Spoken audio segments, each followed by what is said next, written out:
will believe? The Bible, Jesus, the truth, and the Word of God.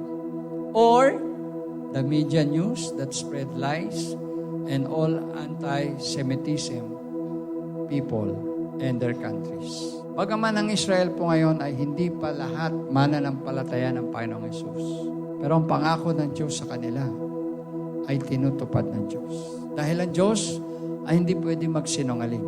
Dahil ang Diyos ay hindi pwedeng sumalungat sa kanyang salita. At kung yun ay ginagawa ng Diyos sa Israel na hindi pa mananampalataya sa Kanya, imagine po natin kung anong gagawin ng Diyos sa atin na tayo ngayon ay mananampalataya. Galatians 6 verse 9 to 10, ang sabi ng Bible, let us not become weary in doing good, for at the proper time we will reap a harvest if we do not give up.